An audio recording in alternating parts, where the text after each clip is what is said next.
Everyone, thank you for being so engaged in this beautiful program, and bringing co-op people together is one of my number one favourite things, because co-op people are the best.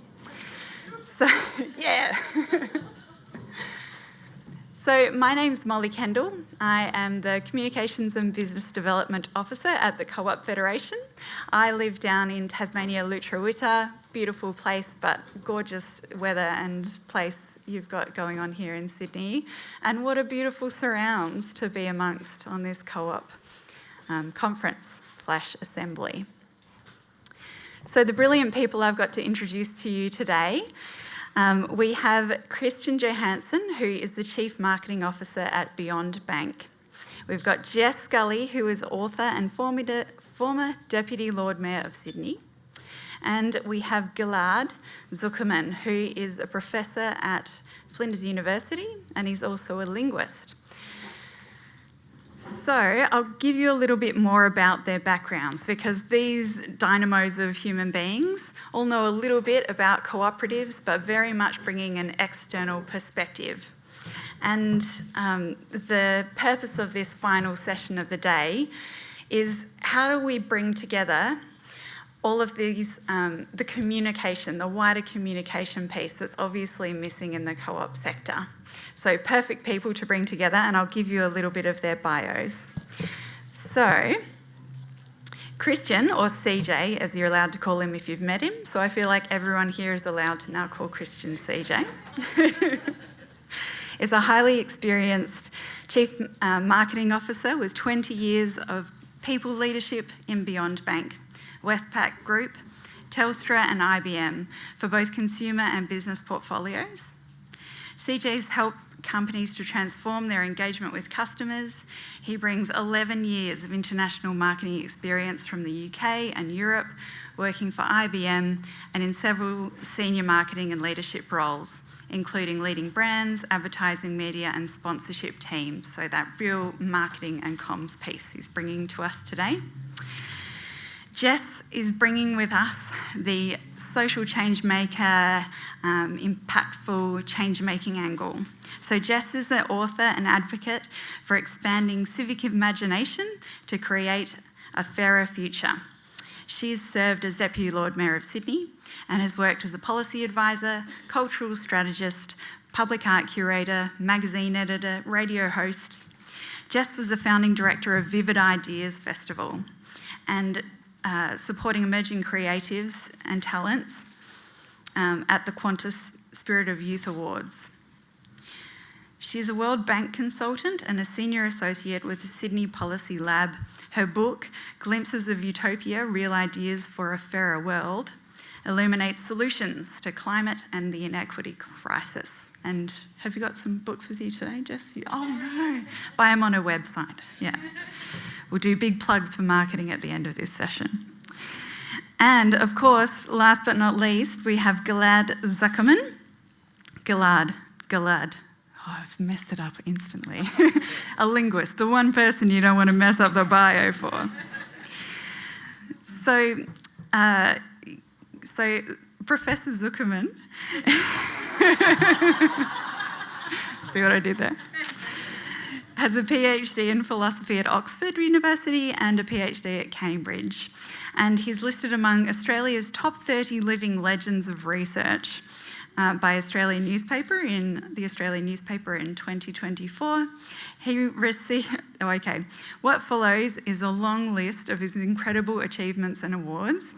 And I hope I'm not reducing your impact by summarising this, Ghil'ad. One of the more incredible and notable things to me is he is a co-author in an Indigenous language dictionary, and there's such a long list. I'm sure you'll touch on a bit of your experience with us today, Ghil'ad, but very happy to have you, and please everyone welcome our fantastic panel.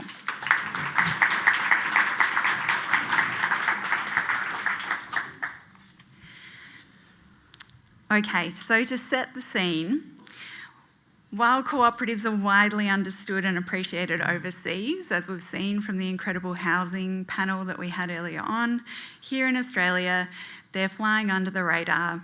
There's lots of cooperatives under the bonnet of some of our most successful companies, and we've got lots of representation from really big cooperatives here today in the room, flying under the radar and under the bonnet, working tirelessly, but not really leading with that word cooperative.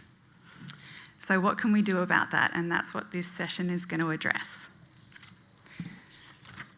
There's misconceptions out there about what cooperatives are, and there's a lack of awareness.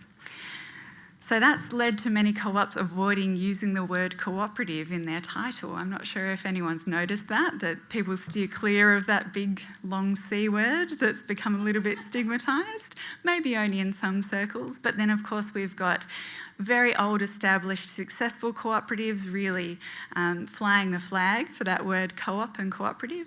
And we've got young co-operators who are really embracing that as a part of their marketing and to demonstrate the fact that they've got distributed governance and that they're a fairer model for doing business. So to welcome the panel, what we're going to do next is we'll have little chunks of time where each of our panellists will describe a bit of their background, how they've come to cooperatives, and answer one question. So we'll do that in little 15-minute chunks, and we're going to start off with Christian. So bringing your perspective of all of your background in marketing, I'll hand over to Christian and hand the microphone over at the same time. Only my mum calls me Christian these days, but that's okay. Hi, everyone. I am delighted to be here. I traditionally talk to a banking audience or a marketing audience, so the diversity here today, I noticed on arriving, is just quite simply motivated me and gave me some energy for the last session of the day. So, God, where do I start? Most people say, why'd you leave the Westpac Group? And why did you choose Beyond Bank? And if you live in Sydney, Melbourne or Queensland or Tasmania, you may not know Beyond Bank, but we are desperate to get to a national footprint with a proposition which we feel can really have a crack at the major banks that dominate the banking space. But I just wanted to start with the fact that the for shareholder piece of Westpac Group bugged me in time, because we'd go out there as a marketing function saying we're all about the customer, and at the end of the day you're driven by quarterly performance that ultimately drove a shareholder dollar, of which you were frightened to ask how much of that goes offshore and is not reinvested back into our communities. And just over time it just bugged me. And I was aware of credit unions, I was aware of the formation of mutual banks, but until I really started looking, did that fuel my energy to say, look, actually I want something with more purpose. I want to get up each day. I've got a 17-year-old daughter. I want her to be proud of the decisions that I'm making. And so I went hard into the mutual sector with a very clear brief to effectively say, for everything that I've gleaned out of corporate, how do I bring that to an environment where you're allowed to be customer obsessed, you're allowed to be service obsessed, you're allowed to argue hard for how businesses and people live in their communities and how you can actually make a really authentic decision to invest there and see those areas thrive. So that was 11 months ago. And the first 11 months has given me plenty of insight, some of which I want to share with you today. There's a huge, look, I just started with the intro and I thought, oh my God, a guy who's there to try and market the role and communicate the role of a bank, and the role that Jess plays and the role that Ghil'ad plays. I thought, wow, I'm the guy they're going to get picked on. But today I invite that conversation because I think I walk in your shoes. And that was part of the reason for having a crack at Beyond. Now, the role at Beyond, it's an amazing bank. Through the interview process, I quite simply challenged the interview. I think it was the CEO of the organisation said, no one loves their bank. You just don't love your bank. The Royal Commission was a big crack at the Big Four, rightfully. and unearthed a whole series of problems, but that manifests right across the financial services sector. You can be small, but there's still a level of distrust. Consumers have never been as close as they are to their banking today, but further away from their bank. How many, just show of hands if you don't mind, how many have got a banking app on their phone? There you go. So do it yourself. You want more control? The banks have said, we're happy to initiate a self-service approach to that. What I've learnt coming into Beyond, there is a really important role as banks start to close branches, and particularly in regions. But banking's still really complex. You go and start a home loan and you say, you want to sign, courage to you. If you want to go through an application process online for a home loan without talking to anyone to get 500,000-600,000, the average loan value in Australia, well, be my guest. But certainly I know I want my hand held right through that process. To do that, you need experts that genuinely care about you and want to service you with a view that you can help with more complex needs as we understand the customer insight around control, and having more control and putting the power into your hands. So transactional banking capability, put it all out there so you can all use it. But for the more complex stuff, let's be there, walk side by side with our customers and make a difference. Member versus customer. Across our footprint, it's actually quite different. The first couple of insights is the older demographic really value the word member. And the number one reason they say member is because they feel a value in being a part of something. And we try to go deeper on that, and that's it. The younger generation, we don't care if it's member or customer. It's not really a point of consideration, but we could make it a point of consideration. In some of your sectors, pushing a very sustainable communication path has a big impact on the youth or those that are in their 20s and 30s. As that applies to banking, it's a little bit harder, but it's certainly something that we are thinking about as part of our proposition that's really important to communicate, because that just might be the difference between choosing a big four and an alternative. So I've come in, I thought, well, the first thing I know is we're not going to have the spend outmuscle the big four. So if they've got 90% share of voice of the home lending market, hands up if you live in Sydney. So it's 22 advertisers, financial services advertisers, trying to market you a home loan at any one time. So for Beyond Bank to have a crack at entering that market is virtually impossible. You can't spend your way to greatness. We just don't have that. So where I've spent 11 months is really trying to understand our positioning in market and how do we make that really distinct and really appealing. The great news is service is an expected outcome, and one that certainly Beyond Bank can own, but its role in the community is the big insight that I'm really understanding is a point of difference. We're a B Corp, if any of you know about being a B Corp, with a score of nearly 150 out of 200, which puts us up in the top handful of B Corps in the country. So we also think about that in terms of our value proposition, because that's actually making a positive impact on the planet, not just the people, not just the businesses and the community organisations in the communities that we support. The challenge we've got is how do you get cut through?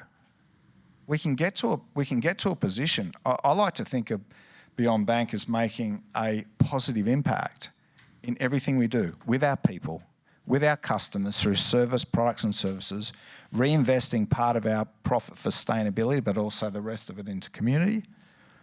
We bank over 5,000 community organisations across the country, and that's got to grow.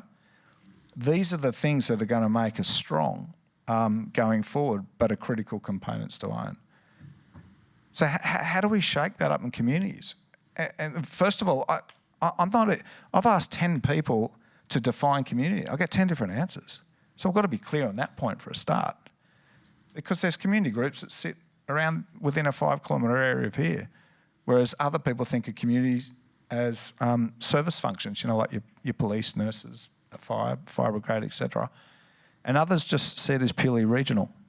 And I think we have a real opportunity there as part of our value proposition to be able to create that.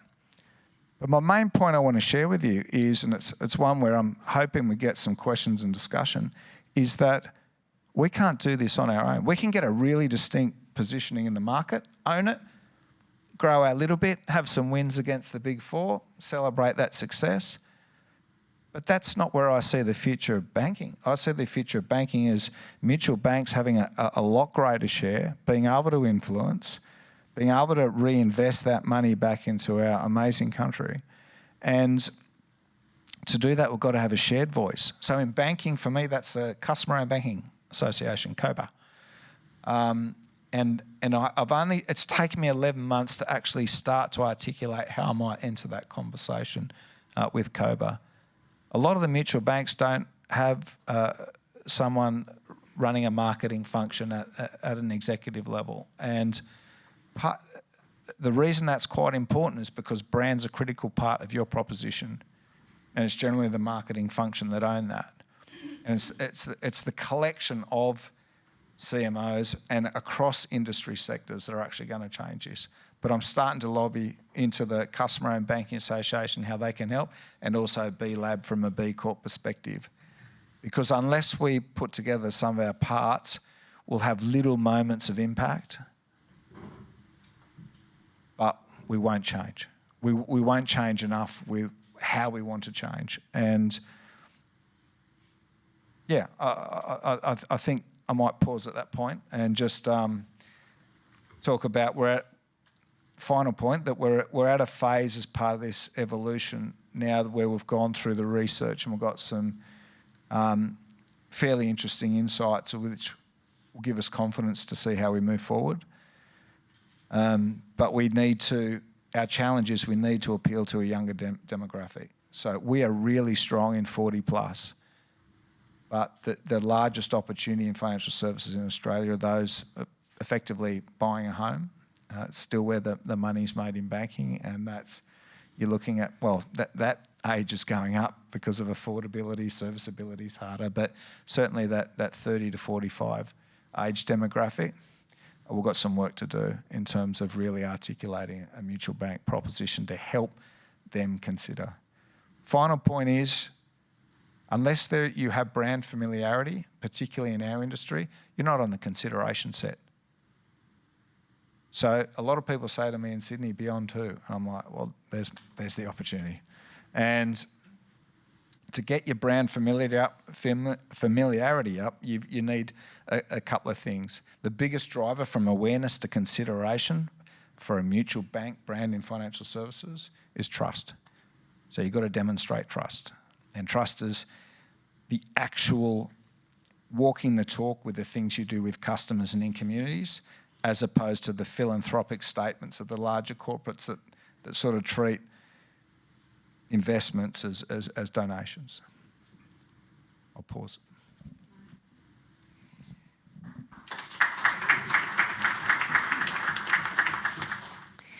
Thanks so much, CJ. I really appreciate the fact that you've raised the B Corp movement, and we also see social traders playing a big part of the conversation in the wider landscape about putting more social and local wealth values into the way we do business. And I guess some people would argue that in a cooperative, the actual DNA of a cooperative has those that architecture in it to build back the real value for members. And so I guess my question in response to what you've said, and I loved the fact that you raised member value proposition, is what do members get back more in a member-owned bank? Like, what do you actually, like, how could you up the engagement and level of ownership within that context to make yourself different from the big four? Great question. So it's a great question. It's just a couple of things. I asked that question myself in the first few months, and I went straight out into the front line, into our branches, into our call centres with that level of curiosity. And a couple of things that I learnt where it's harder for big bigger banks to do is often you try and get in touch with your bigger bank. First of all, they don't know you. If you call in, the likelihood of getting transferred not once but twice to 2 different departments, which means potentially you have to tell your story twice to 3 times, or how many times that's passed. They want to be able to service you in the right way, but they're either not empowered or they're so large, they're so specialised, they actually can't help you, and they don't understand the architecture of their organisations and how to get there. So the first thing that I noticed was our people immediately connected with our members. They wanted to own the problem statement. So they said, well, I'm not transferring anywhere. I've caught your issue. I'm going to own it and resolve it. And I'm going to resolve it quickly. So one of our values is customer obsessed. So each day, because they're not motivated by sales targets, encourage the wrong thing, they're trying to service the customer in the right way. And I was gobsmacked because I come from an environment where Net Promoter Score or even customer sat was very low, single digits across the major banks, but in Beyond it was 93%. I said, how do you get 93% customer sat? That's ridiculous. And so I went out there and understood it. So it's partly how we service, it's partly the products and services that are relevant to our members, so we invest more profit in ensuring we've got the right product, right customer. That was part of the problem with the Royal Commission. How we make contributions in community. We're not there yet, but we're very strong with the decisions we make, how we support. We're just not very good at communicating it. I like to draw. It's a bit unfair just to bank bash, like to do the whole competitive. Oh, we do that better than them, because I like to position it in terms of challenging the complexity of banking, not banks. It's hard. It's hard work, and I don't expect you all to understand it or care. But I flip side of that is I want our organisation to be there when you need us, to hold your hand and walk you down the right decision and engagement that's right for you. So our purpose is to change the lives of consumers and communities through financial wellbeing.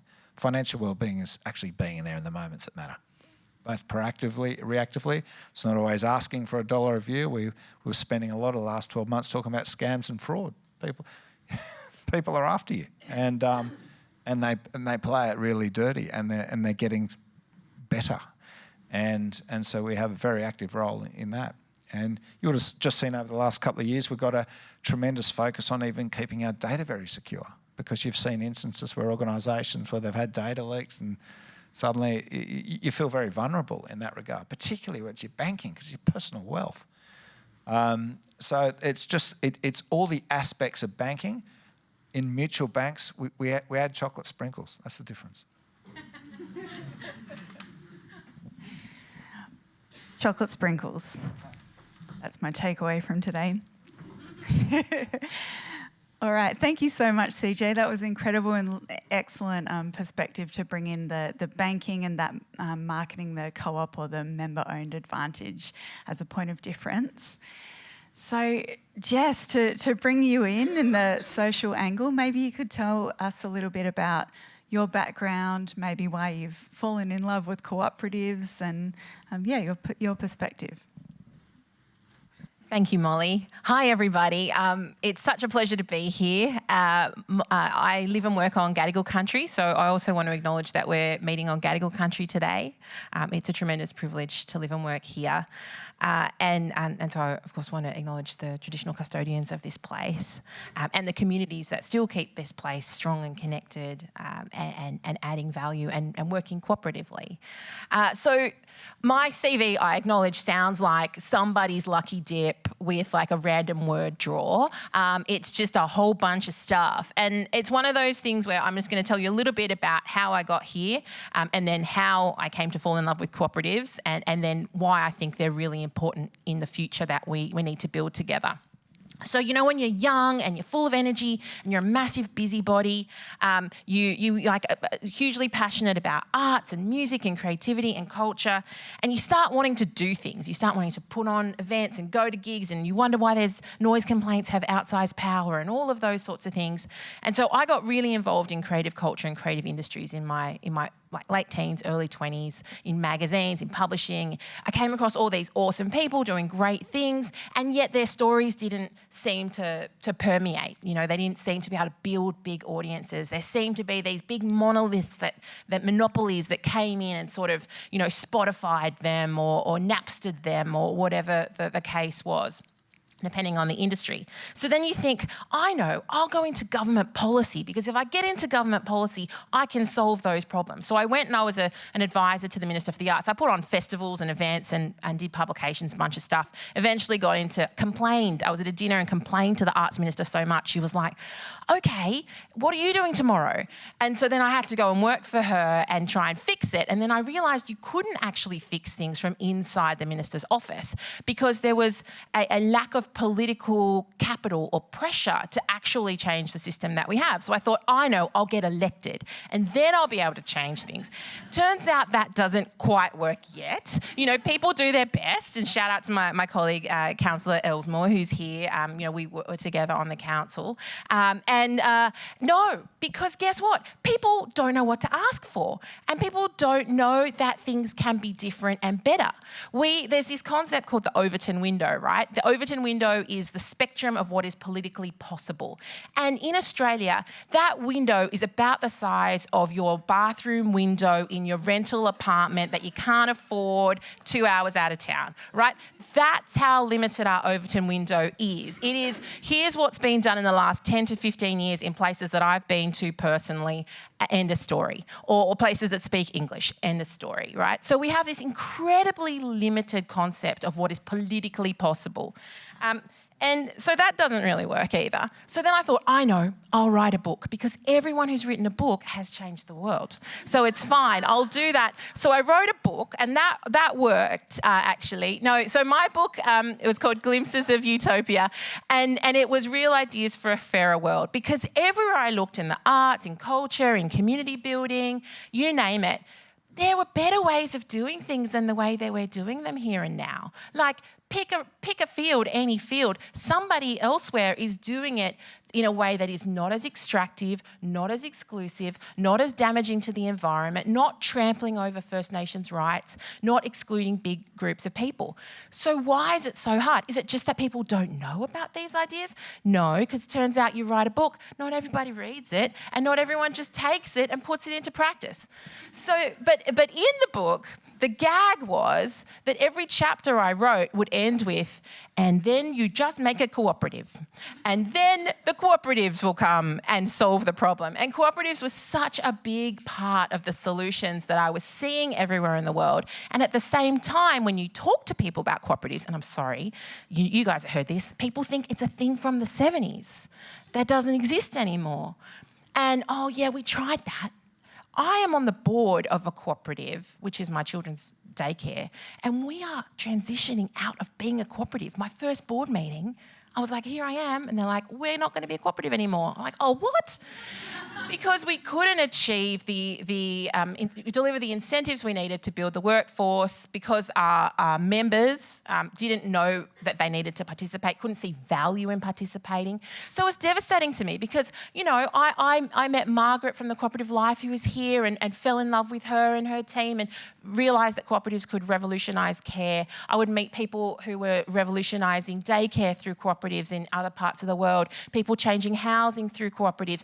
Obviously, mutual banks are a huge part of the solution. So why is it not cutting through? So now I've finally found the thing that is going to solve the problem. I've reached the top of the tree, my friends, and I am studying philosophy, because, this is the reaction I always get. I don't know why. Because there is a fundamental misalignment, right, between the things we say we value and the political vehicles we create or we support or we are willing to participate in order to achieve those values in the real world. And we're at a moment in history where it is fantastical to suggest that politics might serve humanity, that the economy might serve humanity. when did that get to be utopian? When did that get to be fantastical? And how much are we willing to do to change that as individuals and in communities? And I think your point, CJ, because now, of course, now I'm like, actually, maybe it's not a failure of imagination. Maybe it's a failure of being able to appreciate what a community is and what being in a community is and what it requires and what it costs. And we've lost that in the last 40 years of neoliberalism. We've lost that muscle. We don't know how to do it anymore, right? So in conclusion, this problem needs to be solved because the problems we're about to encounter, if you thought the housing crisis was bad, I got something to liven up your afternoon, right? The housing crisis is nothing compared to the data crisis that we're about to have, compared to the AI crisis that we're about to have, right? That stuff is real. We need places to live. But the bigger problem of who gets to determine what reality is upon us, right? And the thing that I find really thrilling but also challenging is that the work that I'm doing now, in addition to going to uni, which is really fun, is with people working in radical civil technology on ideas like partial common ownership, trusted data intermediaries, ideas like this, which are really co-op adjacent, actually. They are ideas that we have power collectively and we have the opportunity to bargain collectively with the data that we create. But we don't have mechanisms for that, frameworks for that, a sense of community and belonging around that. And something like a cooperative or the models and principles of cooperativism could be a part of that solution. And it's really urgent. But it requires a lot of thinking and a lot of active participation on all of our part. And it kind of requires co-ops to get a 21st century upgrade in order to compete in this new world. So I'll leave it there for now, Molly, but let's talk more about that world if we can.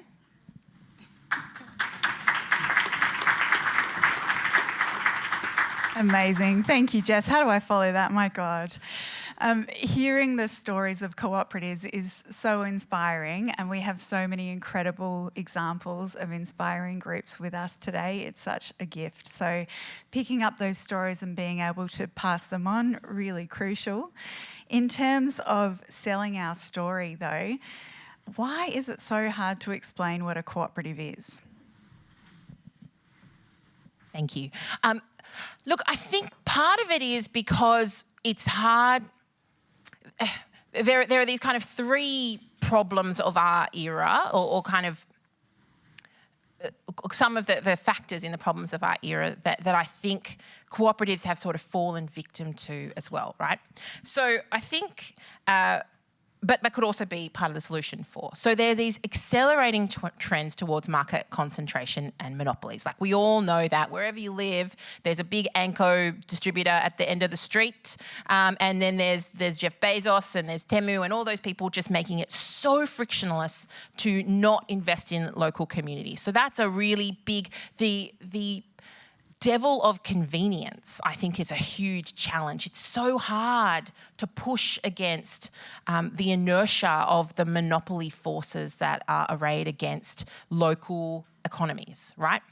So I think that is one of the big challenges because you have to get market share, right, as CJ said.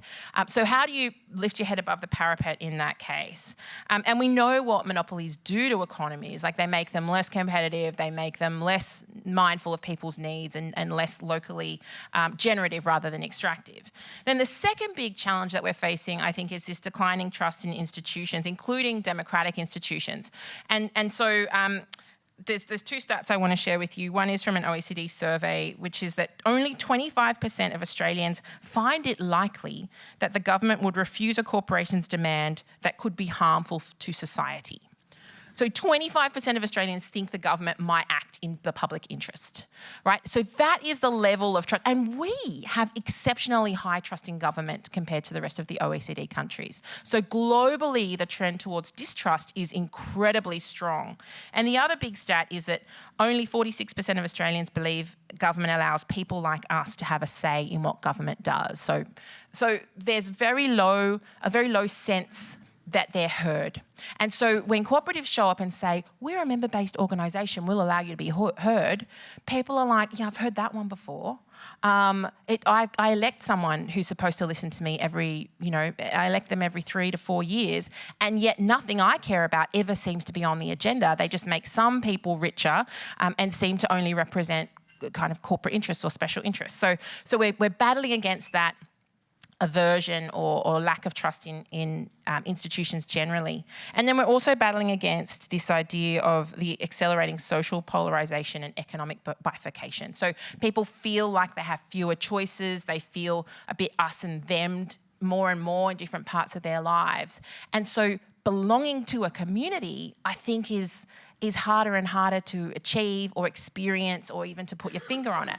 Like, lots of us are in really loose, weak communities, right? Where you're like train fanciers or like, this neighbourhood group or whatever it is. But how many of us are in real deep communities where we owe people things and we have responsibilities to each other, and we have to show up to meetings that are really boring, and we have to give, and we are living in this along with the sort of the sort of frictionless of the economy. We're also living in a frictionless time of relationships where you don't expect to have to give. We have a deferral culture where other people make decisions on our behalf, and cooperatives demand the opposite. So that's the danger, but also the potential appeal.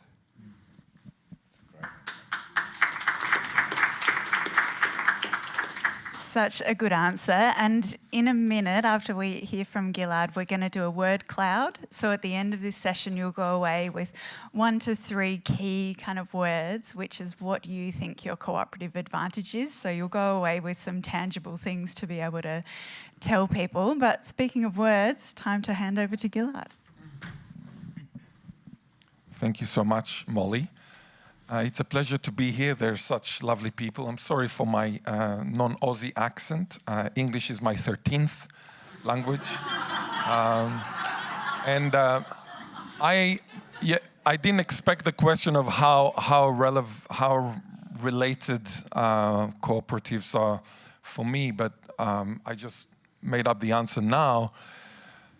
3 things. Firstly, Peter Tregilgas sometimes talks about cooperatives when we see each other in Adelaide, so thank you, Peter. The other one is most of my family live in kibbutzim. Kibbutz is very cooperative, so I spent a lot of time in kibbutzim throughout my childhood, and there is a lot there which reminds me of what is happening. For example, the profit is kind of shared by everybody. And the third and the most important thing for me in Australia is that I have dedicated 20 years of my life to Aboriginal language revival. And when I work with Aboriginal people, and I see several Aboriginal people here, including Gary Williams, who is Gumbaynggirr, they teach me a lot about sharing. I remember giving $5,000 to an Aboriginal woman, and it was shared within a day with everybody, and so this is also cooperative. Another thing I learned from Aboriginal people in Australia is how language is so influential when you talk about kinship. For example, in Bangala, which is the language of Port Lincoln, Wayala, Port Augusta, when you speak with somebody and he's related to you through your mother, we too, which is a pronoun which we do not have in English. In English we have to say we too, but they have a pronoun, ngadlaga. Ngadlaga because we are related to each other through the mother. And if we are related to each other through the father, then we too would be ngarinyi. So ngadlaga would be if we are related to each other, we too, through a woman. And ngarinyi is if we are related to each other through a man. I remember that I wanted to have a conference in Brisbane, it was, and I asked for some money from the Multicultural Affairs Minister. And I talked to the Multicultural Affairs, and She said, you need to email me. And I said, what is your email? It's a minister@disabilities.qld.gov.au. I said, excuse me, are you the Minister of Multicultural Affairs? Yes. So why is your email disabilities? And it turned out that the title, her title was Minister for Disabilities and Multicultural Affairs.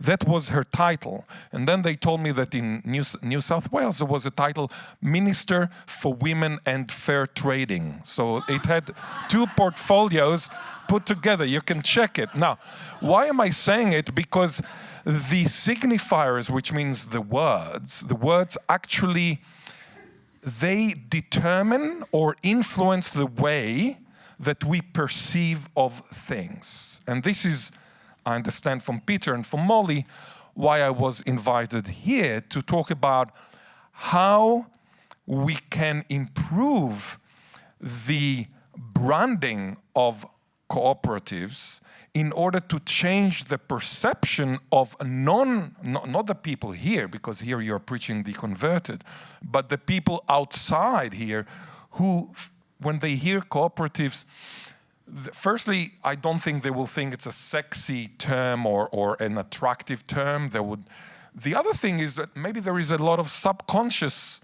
not overtone as in Joseph Overton, but overtones with an E at the end. I mean, this is so relevant, overtone window, like window of discourse, and these are the two main things I would like to say today, Molly. First thing is how signifiers or words determine or influence the way we think. I want to give you an example which is surprising. In some languages, there are grammatical genders. In English, no, but for example, in Italian, I saw there are some Italians here. There was somebody called Esposito. The bridge is il ponte. So ponte, bridge, is masculine. Il ponte, you cannot say la ponte. But in German, I've noticed some Germans here. Die Brücke, it's a feminine. And subconsciously, and this is why it's so important, it's all subconscious. A friend of mine interviewed Germans and Italians about bridges. And she asked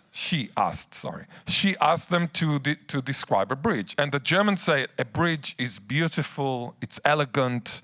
And the Italians said a bridge is strong, it's sturdy. And it turned out that the grammatical gender that some people say, oh, it's completely functionless, like it's the nipples for men. I mean, doesn't matter because it's erogenous, erogenous or whatever. But the point of the matter is that actually German speakers think of bridges differently because of the grammatical gender, subconsciously. Let alone when you have a word with overtones, with associations. Is, for example, cooperative, can it be associated with cooperation? I mean, cooperation is kind of the opposite of cooperative, but it's almost the same when it comes to, etymology. I mean, I remember buying a house in Brisbane in Fig Tree Pocket on Botticelli, Michelangelo. And a month later, my neighbor came and said, so why did you move to the precinct? I said, well, look, I like Botticelli, I love Michelangelo. He said, are you into racing horses? I said, excuse me?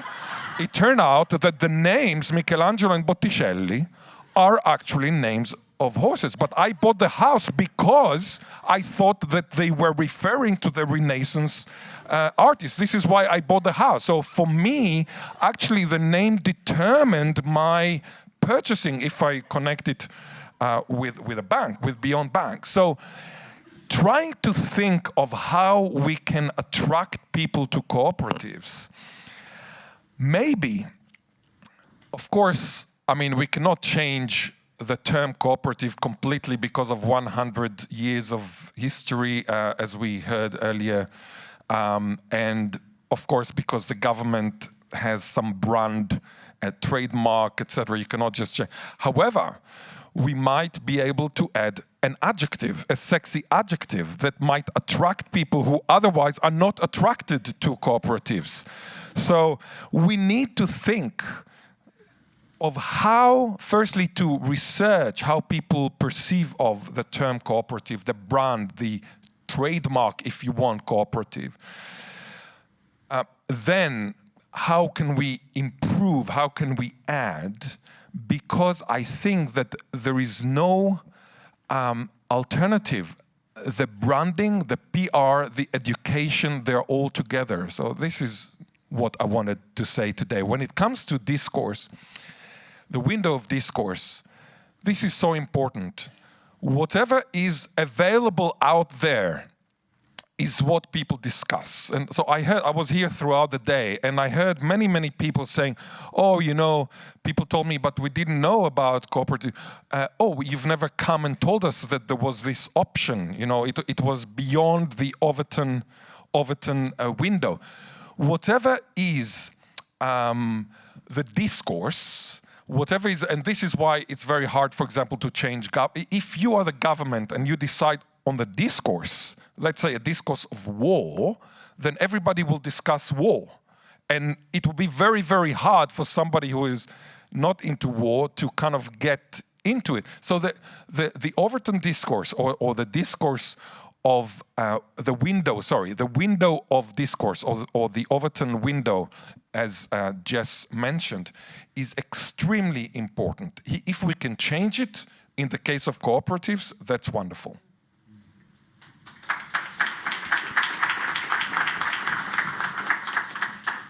Excellent, perfect segue into our word cloud. So I'm hoping another QR code will come up on the screen. And the challenge is describe between 1 to 3 words, so just in a few words, what is your cooperative advantage?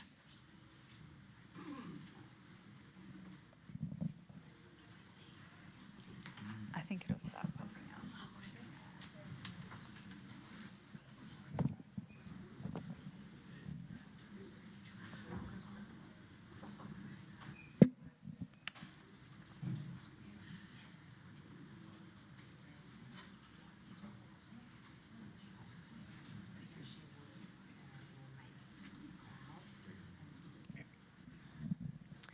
So if you write something that someone's already written, it will make it bigger.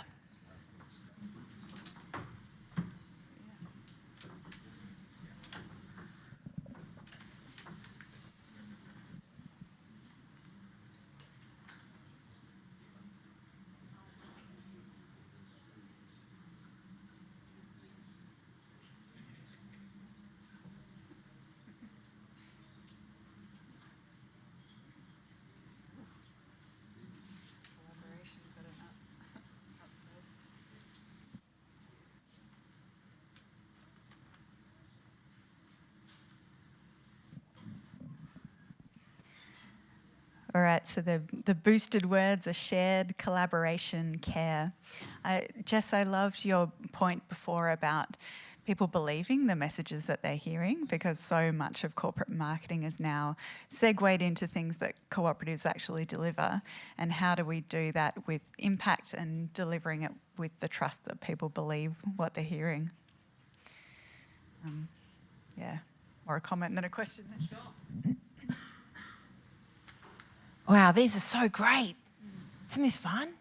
Look, I think when we had a conversation a couple of weeks ago, and you know, I think it was CJ mentioned the difference between a sales pitch and authenticity, right? I think, and authenticity is there and like kind of goes up and down as more words come up. But I think the challenge is saying these things, really important, and picking the right words obviously is really, really important, but then showing what that means. And then I think making the connection, because people are so stretched for time, stressed out, overstimulated, too much content, all of that stuff. How do you draw a really short line between the pressure people experience and cooperatives being part of the solution? So obviously right now the only phrase anyone is allowed to say in Australian politics is cost of living. It's the only phrase, the only thing that exists. So if you say the phrase cost of living, people will pay attention to you, right?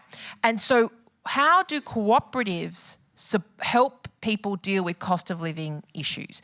Cooperatives help people deal with cost of living issues because we don't have, so I keep saying we, I'm not even really in a cooperative, but cooperatives, are built to serve their members, and you're a member. And so we give you the best price because we don't have extra fat in our equation, Or, how do you tell that story so you've got cost of living in the sentence and how the cooperative advantage helps to contribute to that? The idea of shared and community and collaboration, these are really important words, and I'd like to talk about them more because I feel like we know they're important, but we don't actually understand what they mean in our lives anymore, which is a bigger problem.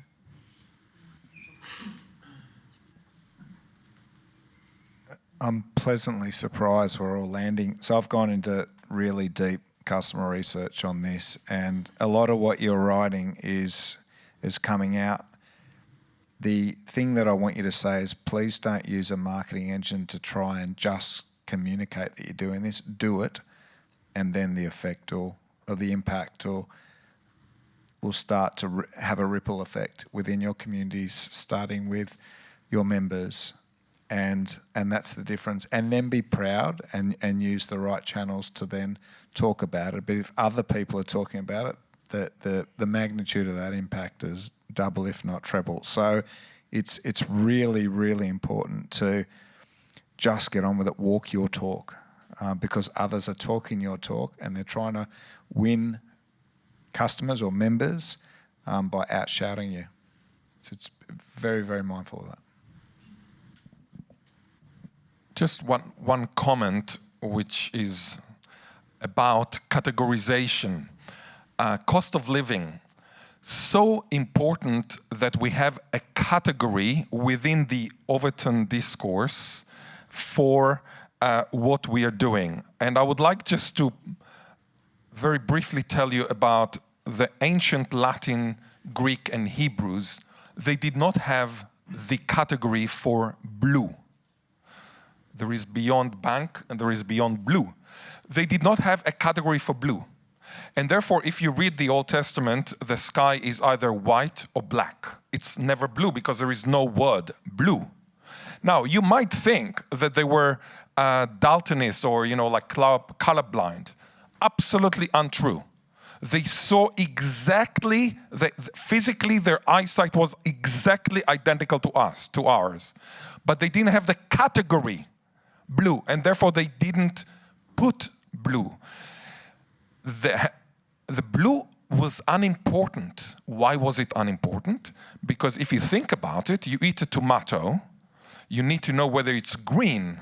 If it's green, you die because of solanine. But if it's blue, it would never be blue. So it's not important for survival.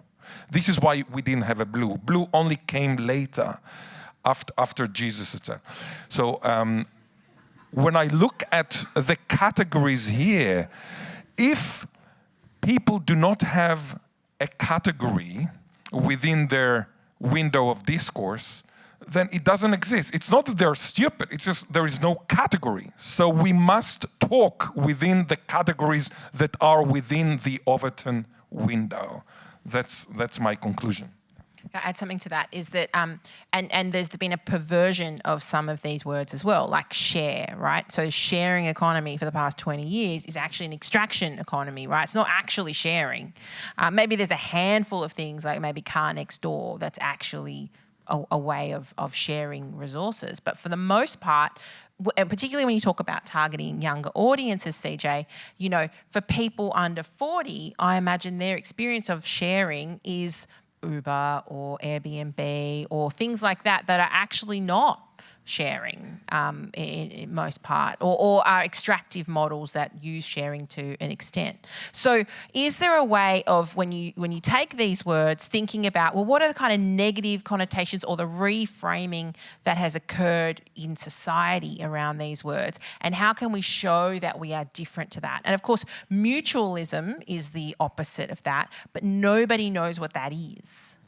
So what's another word for mutualism? Like, what's another way of explaining that kind of reciprocity? Yeah, that word I can never say. Oh, just one point. 5 years ago, we do this, and value's the largest font.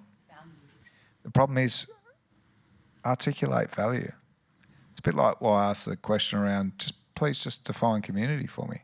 I want to understand it. I'm coming into the mutual banking space. That's a fairly big word to unpack. Value's lost its equity. Value's lost its value. Hence the point around being very practical about how you demonstrate what you do, walk your talk. That's exactly the point I was about to make, CJ. The walkie-talk thing, huge in terms of in terms of demonstrating both trust, like believing the messages that you're hearing, but also understanding what it's like to engage in cooperation, like having a say, having a stake in the organisations that you're involved in, and what that feels like when your voice actually is heard and leads to real change, which is can be a life-transforming thing for people. And, we see evidence of that all around the room because, we've experienced it. In terms of selling it to the outside world, I think one of the initial barriers is that it costs something. Like, it actually is asking for people's engagement and time and attention. And yeah, the idea of having any more time in your life for a collaborative, engaged experience, appetite is pretty low right now. So it's taking back some of that language that's been co-opted by the corporate sector and sort of bastardised and ruined in some way. And really demonstrating the value that can come out of co-ops.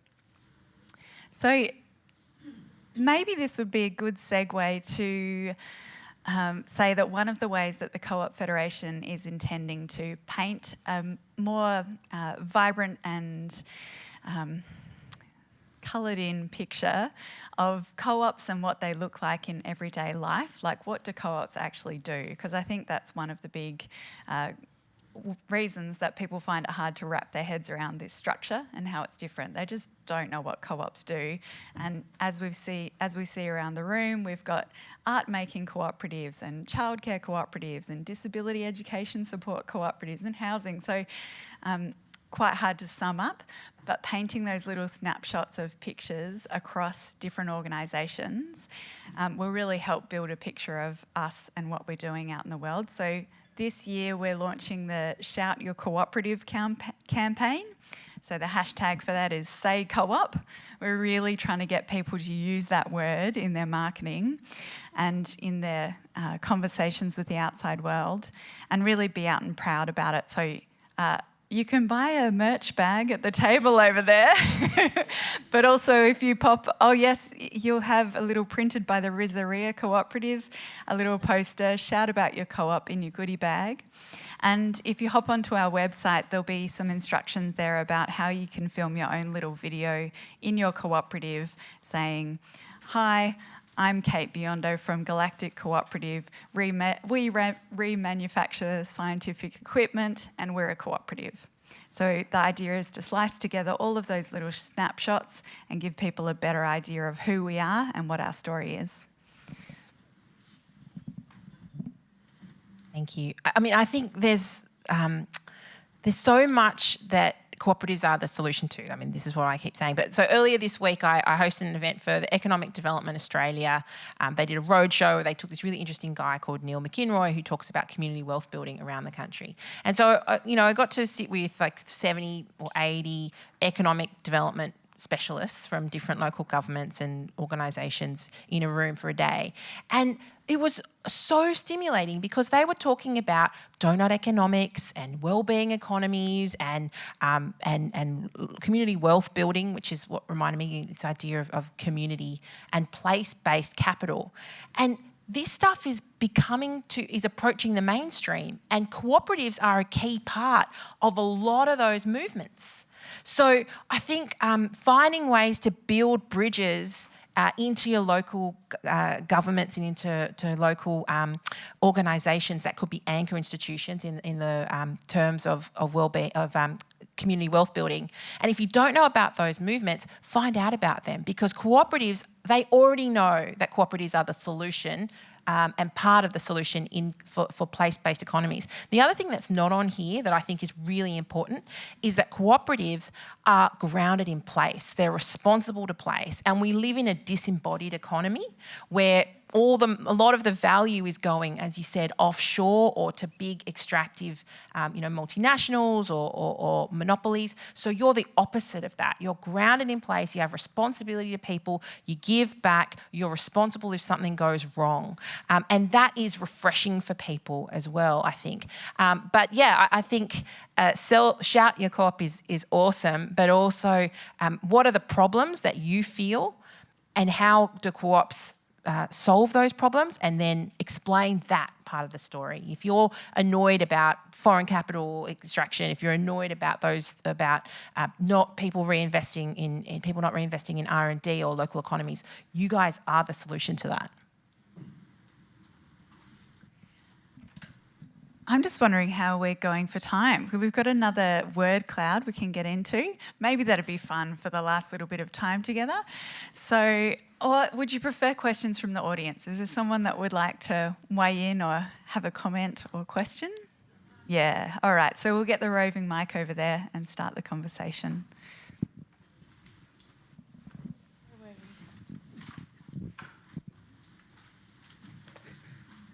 The second word cloud was about what your member value proposition is. Thank you. Sorry, I know I've already asked a question, but I'm just really busting by that last comment. So the Overton window kind of discussion, you just talked about social capital, or community wealth building, donor economics, these kinds of things. They're all based on economics being the central thing of value.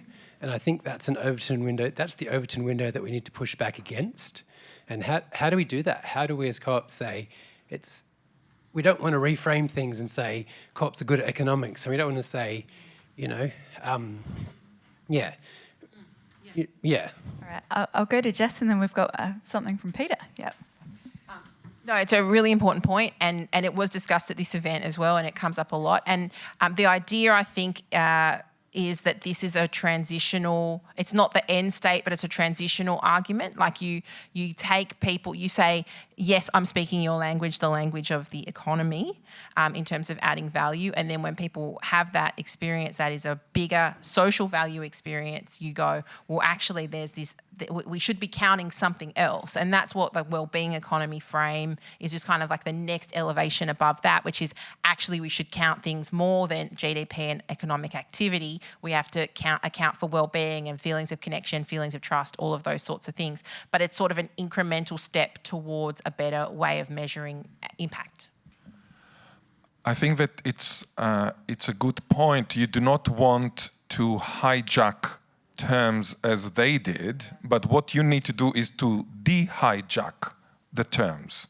In other words, many terms like mutual, like reciprocal, have been hijacked, and some people misunderstand them, and they're gone astray in a way and what you need to do is to educate, and some of it might include linguistic manipulation if you want, but it's not the manipulation at the same level as the other side did. It's more kind of deconstruct the hijacking that Jess talked about earlier. This is how I would do it. So you don't want to be the same as the other side.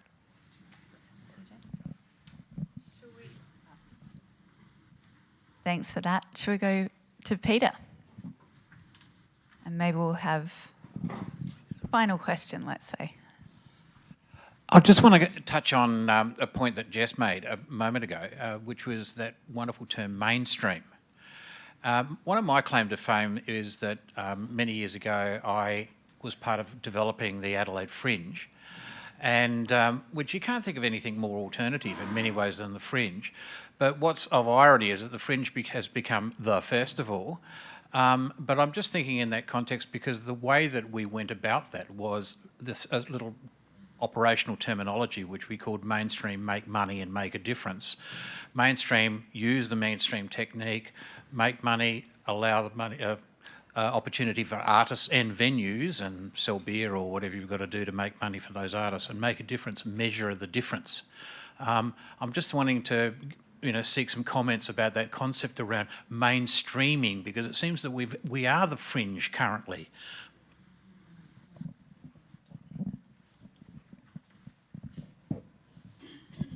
I think that a shift happens, and shift happens is in the sense that it's exactly why, for example, when you speak a language, sometimes you make a mistake and people say, oh, that's an error, etc. But just wait for 50 years and that error will be the mainstream. So when I say shift with an F happens, what I mean is that what you did very perspicaciously, you've managed to make the fringe the mainstream.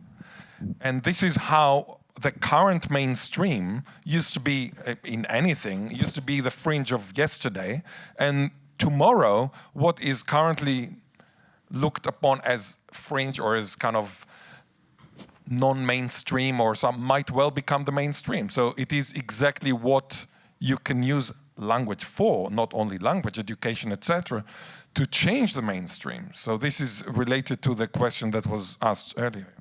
And I think it can be uncomfortable, that idea that your values, you're compromising your values, for example, by speaking the language of the dominant, form or the dominant framework, which is economics at the moment, which it shouldn't be. But that's the way to get political voice and power, is to demonstrate your economic impact and economic heft. But I think it's a kind of matter of code shifting, that idea of being able to speak to people about what they value in different forums. And so to the government and to people who are interested in productivity, you can talk about the way that cooperatives have higher levels of productivity, higher levels of staff retention, to people who care about community impact, you can talk about how they reinvest in local communities. So it is about telling the right story for each audience, not about compromising your fundamental cooperative values that are important. And the interesting, sad thing is that our whole discourse has moved very far towards an extractive, individualistic, transactional conception of what society is for, that the society serves the economy, not the other way around. But by changing the mainstream a little bit, we can try and move back in the other direction. Oh, sorry.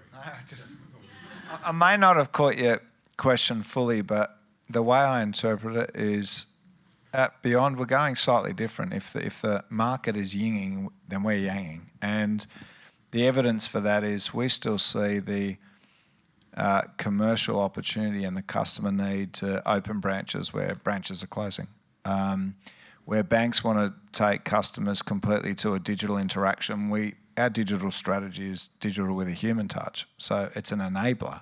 If people want to do it, let's enable it. But we understand banking's still something that people don't get up each day and give a shit about, and therefore let's help them when they need it, and let's just build that trust and engagement. So the economics for us still make sense, and perhaps it's not, if we're the market leader, what you might do, but we see plenty of opportunity in that, and therefore that's the position we're taking, and that's the position we're measuring against mid-term, simply because our customers are asking for it and we want to be there to be able to respond to that. Very briefly, the best example, in my view, of hijacking in a positive way something which was economically motivated to something which is divine in the sense of community, etc., is writing. Writing emerged 5,200 years ago because of thieves.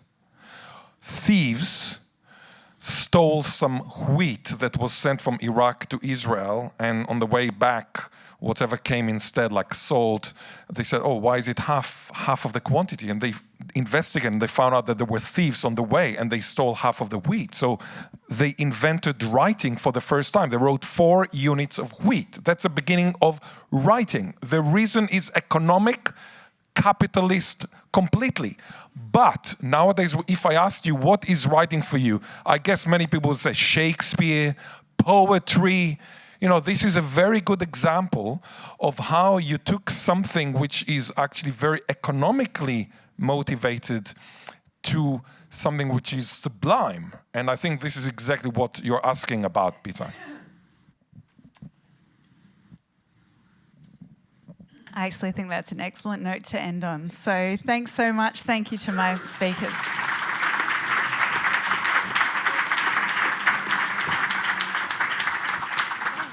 Welcoming Sam back up.